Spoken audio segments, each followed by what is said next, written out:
Hello and a very warm welcome back to KGC Engineering. I apologise straight away that it's been quite a while since our last video, but today I thought I'd show you how to replace the half shafts and half shaft seals on your Morris Minor. So let's get stuck into it. So here we have our Morris Minor axle. This is actually off our Traveller, and as it's under restoration we've got the axle out and we've had it shot blasted, hence it's relatively clean, and as such we've been replacing the seals on it. Now I've already done a video on how to place the differential main oil seal, so I'll put the link in the description below for that, and I'll try and put one on the screen as well for you. Well, obviously we got the half shaft seals, and we need to check the half shafts to make sure that they are okay. This should be, because there's no real play in it. I can feel there's not a lot of play in there just by rotating it slightly, so the half shaft should be more than capable of going back in. But the same principle applies if we are going to replace them for hardened ones, or if they are split or whatever reason we need to replace them. The process is exactly the same. So what do we need to do to get started? Well, first of all, we need to remove the wheel nuts. We just put these back on to protect the threads from when it was being shot blasted. So we'll get those off. We've also got the two countersunk screws which hold the brake drum on itself, and we also have this screw here, which actually holds the half shaft into place on the actual hub. So I'll get those off, and we'll then see about actually pulling it apart.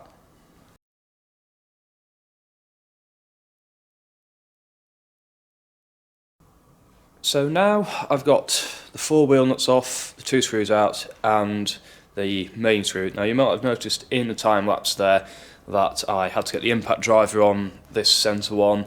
It's probably because it's not been out for a very, very long time, because I've had no real reason to take the half shafts out. Well, that's now free. So we're now ready to take the half shaft out. Now obviously if your back axle is still underneath the car, you've got to make sure you have enough room for the length from the differential to here on the outside of the car as well, because the half shaft is that long, which you'll see as I pull it out in a minute. And obviously you've got things like the wings will be in the way, and there's a few other bits to get there, but the principle of this is exactly the same no matter where it is. It's just easier to show it you with the axle on the bench. So hopefully now we should be able to release it like so. That came off a lot easier than I was expecting.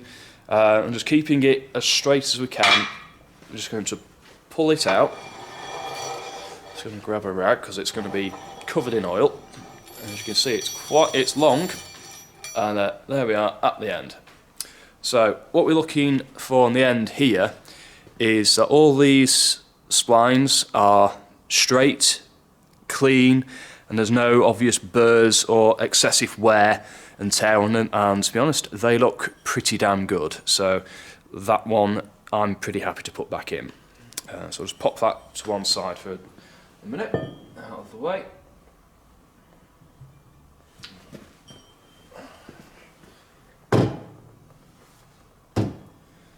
So I'll give it a bit of a clean.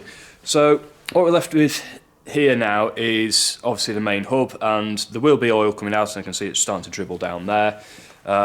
What we need to do now is to see if we can find the old gasket on there. I mean, sometimes it might come off with the half shaft, it might split in half, it might rip, it might tear, but this one actually looks like it's all pretty much stayed together as one unit on here. So I'm going to very carefully try and peel it off in one go, because that will make life a lot easier afterwards.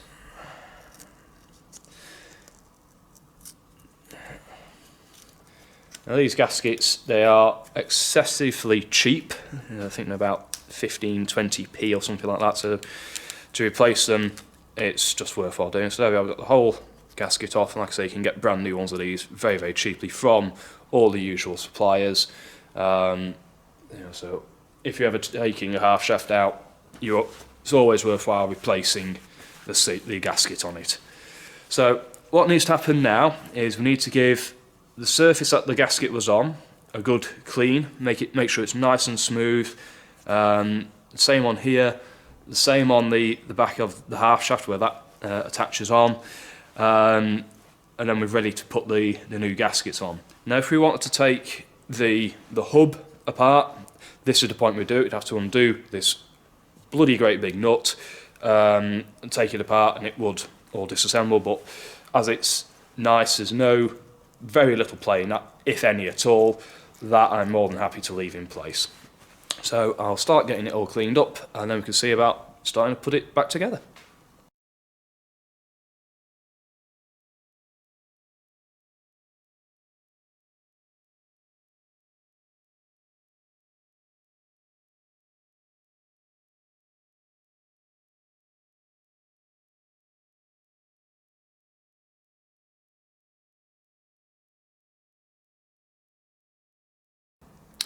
Well, now we've got the hub and the half shaft areas cleaned and taken back more or less to the bright metal. There's still a few ingrained marks on there, but there's now nothing there that's going to get in the way of the gasket sitting nice and flat against either surface.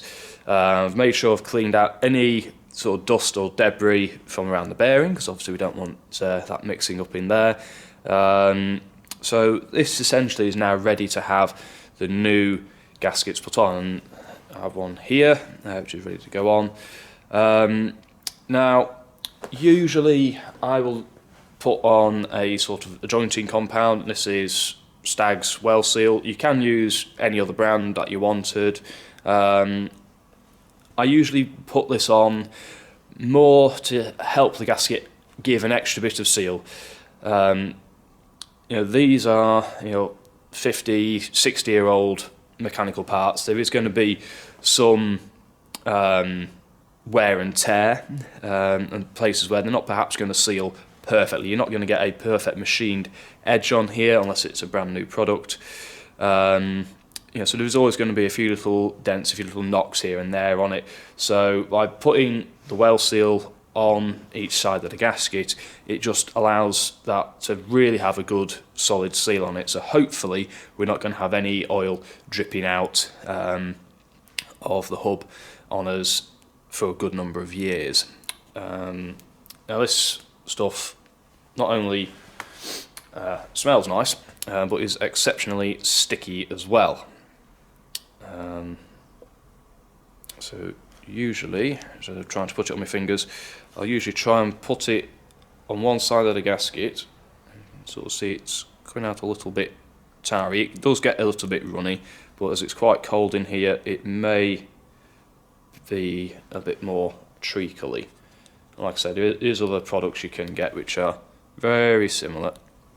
So put that on there, pop the lid on if we can, just to try and stop it dribbling everywhere.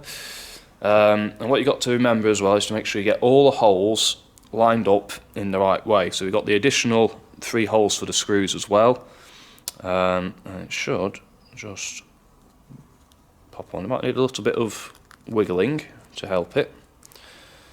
Now the reason I've not spread it out on the back of the gasket with my fingers or anything like that is because when we tighten the half shaft up to it, that will automatically spread the sealant around, and I'm sort of just poking it a little bit with my finger at the moment, so just spread it around the little gaps and things around here.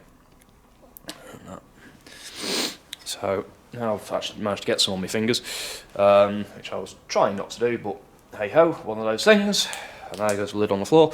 I'm just going to, for the other side of the gasket, before we put the half shaft in, again I'm just going to spread a little bit around. I mean, you could have done this for the other side of it, I suppose.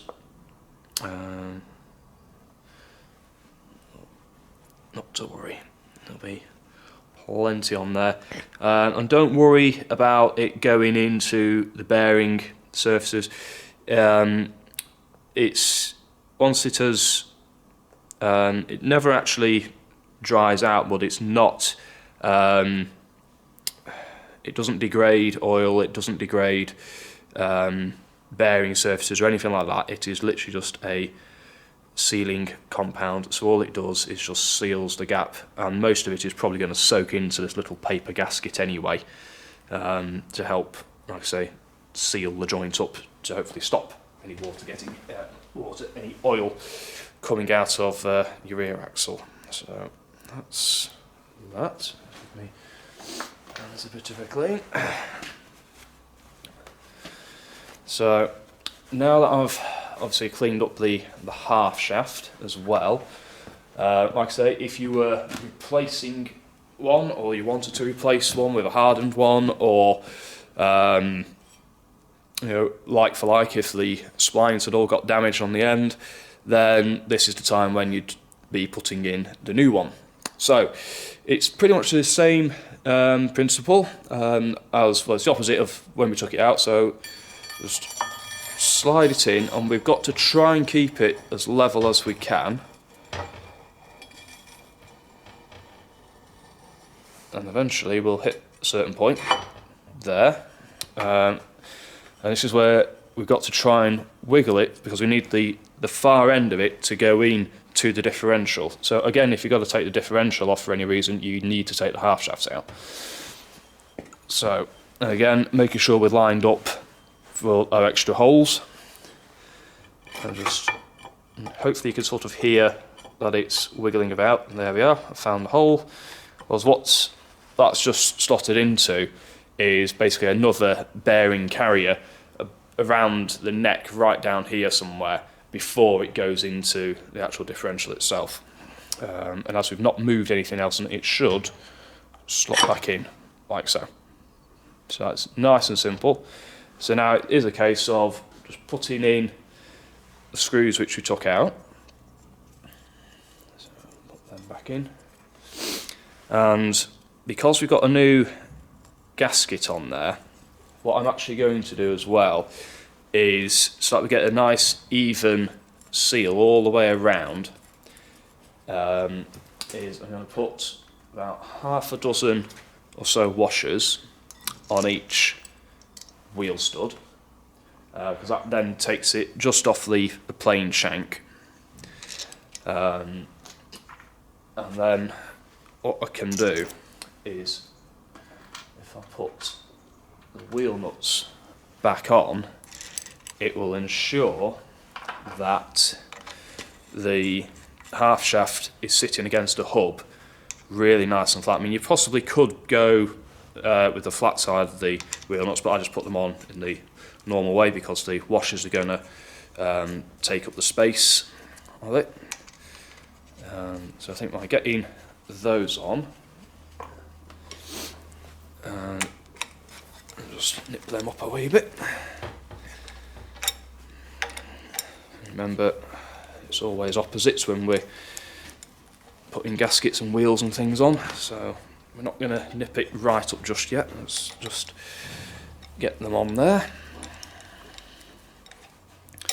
and then we'll see about nipping them up a bit. Well, what this will do, like I say, it will make sure that the gasket is even, the half shaft to the hub is even, that everything is all absolutely spot on where it should be. So let's just put these up a bit by bit. Go to the opposite one. They don't need to be mega tight for this. If you go mega tight, that's not really going to achieve anything else. Just get it to a point where it's going to stop, and once it's at that point it's stopped, it's tight. That's as far as it needs to go, which is about there for that one. So now I can nip up the main centre screw that holds it all together, and that essentially is job done. So I'm going to leave these wheel nuts on with the spacers on for the time being, so probably an hour or so. We're going to go and have lunch, and then once I'll take them off, put the wheel nuts back on so we know where they are, and then I'll do exactly the same for the other side, and that essentially is the job finished. So there we are, a nice simple job for you to be able to do on your Morris Minor. It is a similar process with a number of other classic cars as well, so it's not just for Morris Minors, this just happens to be the one that we've done today. I hope that you've enjoyed this video. If you have, don't forget to hit the like button and hit the subscribe as well, and hopefully I'll see you again very soon in our next video. So until then, happy motoring.